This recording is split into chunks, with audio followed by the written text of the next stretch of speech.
Hey everybody, we're down low now at BB Matson here with KeepOnWrenching.com. Time to get this side cover off, but in order to do that, we got a lot of stuff in the way, so that's what we're going to tackle here. We're going to get that peg, we're going to work the rear brake, we're going to get the probably Kickstarter. I don't know if I need now, probably leave now. Yeah, Kickstarter is going to have to come out, but in order to get this engine out, I've been studying it. There is no way that we're getting this engine freed up unless we get this cover out. Weirdly, it feels pretty loose already. There's like just movement. This thing's just been loosely put together. Gives me a little bit of concern. That tells me people have been in here before. So yeah, but in order to get this cover, we got to loosen this all up and pull this cover out. All right, that's kind of the goal. So let's focus on this in this video.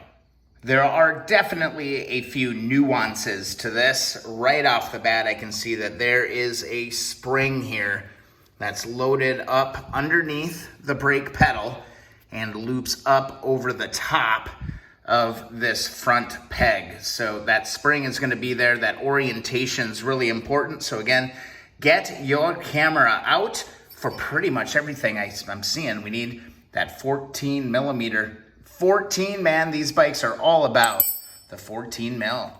All right, let's just dive right into it. First things first, we're just gonna work from the outside and work our way in. A 14 mil is gonna hold that front brake, or the rear brake pedal in place. And you can already see this thing kind of teetering away. Again, this bike has a brake cable on it, and it actually looks like it's coming out in one piece. Man, this is incredible. The other thing I'm noticing on everything on this side, it seems like it's been mucked with. Somebody's been in here before and kind of doing stuff. You can just kind of tell looking at some of the bolts, looking at some of this stuff. So yeah, I'm kind of getting curious about what I'm going to see, but this whole piece comes right off when you take that bolt out. So what I'm going to do is I'm just going to leave this as a unit now. One other nuance, let me show you this. This is going to be important for wiring. So there's that pedal, it falls right out. Just follow your wiring. That wiring for that rear switch, for that brake light switch on that rear brake pedal is going to feed underneath through this hole. Okay, that's just another little detail, another little nuance that I noticed on this. Next, I think I'm just going to, what would be the easiest? I kind of want to leave that for reference, so I might go back to the other side and pull the cable on this rear wheel. All right, looking back at the rear wheel, we've got one safety pin in here. That's going to just pull out. Just like that. This is pretty familiar. This really reminds me of a front wheel brake on a CB350. What I'm hoping I can do is just get this thing to rock enough so that I can slide it out just like that. That is free. Now the tricky part is you got to extend this elastic or this cover and pull that cable right through there just like that. That cable's free. Let's take a look at the routing. All right, here's the route. We just detached it. It's free flying. It goes in between the main frame and the fender, and it loops through and down, down onto that pedal, all right? That's the orientation. We're gonna pull that cable through, and that's gonna be free. We're making progress one piece at a time. I'm just gonna carefully pull, let me get you a little elevation here, pull this cable through, and this whole brake assembly all comes out in one piece. This is all gonna have to get taken apart, sandblasted, cleaned, painted. This thing is gunky. This thing is a mess. You go ahead and just put that in the box. Let's kind of turn our attention here to this peg. Somebody put this peg on completely backwards and just hand tightened this bolt in place. It should go the other way, pretty obviously. I mean, it matches up to the little knurl marks here, but there we go, just like that. I'm gonna bag and tag that, like that term somebody used in one of the comments. So from here, we should be good to start exploring a little bit. Yeah, let me reposition the camera and get set up here. For a second, I was shocked. There's this super long bolt hanging out of here. Well, that's the muffler bolt. Somebody was kind enough to put that back in its space. So I do have my right side muffler bolt available on the frame. I'm gonna go ahead and pull that and get that with the muffler. All right, let's keep going. All right, right here, we're looking straight up at the bottom of the engine. Right here is our kickstart. There's a 14 millimeter bolt. It's really tough. It's kind of dark down here for me to show you, but there's a 14 mil bolt that we got to pull out so we can pull the Kickstarter. Not gonna lie, this came out ridiculously easy. I could basically take it out with just finger pressure, and the lever slid right off. I mean, usually you got to fight these just a little bit. This, I mean, somebody, you know, it definitely wasn't recently, but somebody has been in here before. I'm going to go ahead and replace my bolt in the bottom of this, put it in the box. It's going to get cleaned up. Now we can turn our attention to the side cover, and that's where you typically are going to need a handheld impact wrench. But check this out. This is insanity. I just turned that with my hand. Let's see how lucky we can get. Let's go around. That one broke free. Wonder if I just need to take these two off, actually. Let's do this. Take a look at this. So just by loosening these two bolts, look at this. This whole panel is coming loose, and that would allow me to get that bolt out. So I don't know if I necessarily have to go all the way taking this cover off. How ridiculous is that? When is the last time that one of these side cover bolts came out easy? Those are the same length. Will this just lift right out? Sure as hell did. That gives us access to that bolt that we need to get out to drop the motor. God, crazy beans. Here it is. One real small piece of aluminum to clean and polish.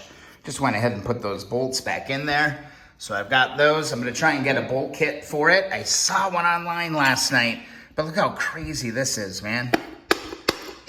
Everything's loose. That's the timing right there. But yeah, it's all been kind of mucked with from what I can tell. I'm gonna take this cover off tonight, but like, watch this. That turns. This is no magic or sleight of hand here, guys. I mean, I'm literally just putting my torque or my impact in here, and these are all turning. So I don't know if that's a good sign or a bad sign, to be quite honest. They shouldn't be that easy. You should fight them a little bit, unless somebody put, you know, anti-seize on this stuff. I really have no idea, but that's weird. Either way, I'm getting off easy because I'm gonna be able to get those bolts out, and you know, we might be able to drop this motor tonight. All right, next order of business. Might as well get this stuff off of here as well. Just clear as much of this out. Let's get the shifter out of the way. Let's get the peg out of the way. Let's clean up the left side. All right, first things first, a 19 millimeter enters the game to loosen up this bolt on this rear peg. Again, real easy. The other one came off finger tight. This one was just barely on there. Just kind of checking through to make sure everything is nice and clear.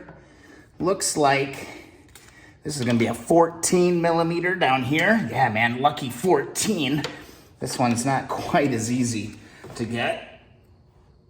Oh boy, let's try that again. That was the first one that actually fought me on this whole bike. I'm gonna quick grab my camera and take a picture of this before I move any further. All right, we got lucky on the back. Now we're gonna have to grab our 10 millimeter and pull that bolt out so we can pull this whole housing out. All right, so we gotta get this 10 mil out now. All right, we got that 10 mil. That is clear. I'm gonna set that down here, and hopefully this is gonna want us to come out of here as easy as that other side did. Might need to get a flat screwdriver to pop that out, But we do need to go back here and finish removing this bolt. Ooh, notice that orientation of that shifter. This is at a slight angle here. 350s, that is straight up and down. On these 305s, it looks like this is at a slight angle. We'll have to clean that up and see if there are some like indents on there, some alignment ping marks. We'll want to check that for sure. But yeah, we're getting close to getting this lever off. Like, this is incredible how easy this bike is coming apart. It's nuts. I'm like literally taking this off with just finger pressure on this. Looks to be a bunch of like little bushings and things inside of here that I want to be careful with. Just pulling this straight out, being really careful not to drop anything. It's all going to come out as one unit. And hopefully this will just pop right off, and it did. Oh my goodness. There we go.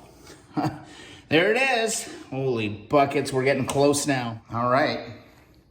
Taking a really careful look at this engine. Now, when I try to take it out, this is a really, really vulnerable spot here. This could break really easy. I'm actually tempted to take this side cover off just so I don't break this. Because if it gets hung up here or it gets bent, this aluminum could break really easy. So I'm going to debate myself internally on that one. Here we have a bolt. All of the bolts for holding this engine in are pretty darn accessible at this point. Right now I'm just kind of looking for anything that would maybe hang me up.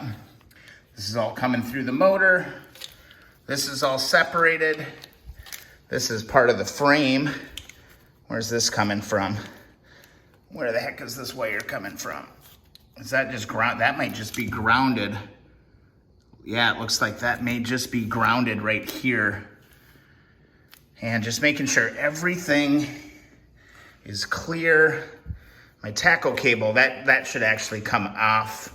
I can leave it attached to the motor for now, but it is crimped in there. So let me grab a pliers, just open up that bracket just a little bit. We can get that unattached so we're free there. Easy peasy.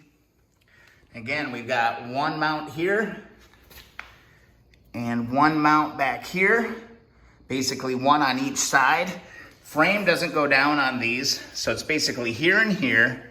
And then there's connector here and here and here and on the other side.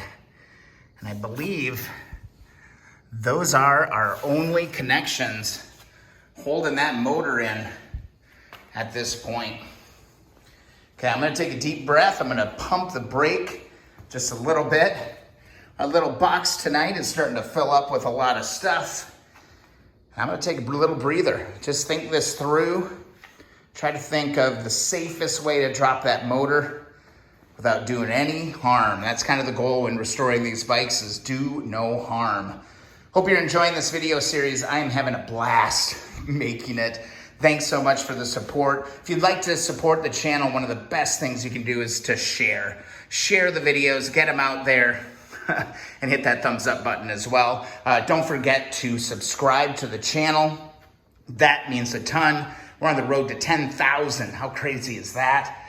Also, if you want to be involved in the group, head on over to Facebook. We've got the Keep On Wrenching community group on Facebook. And don't forget to hit up keeponwrenching.com and go and get that free sticker. There's a request form right there. That motor's coming out tonight. I can feel it. All right, thanks so much for the support. We'll see you in the next video or live stream.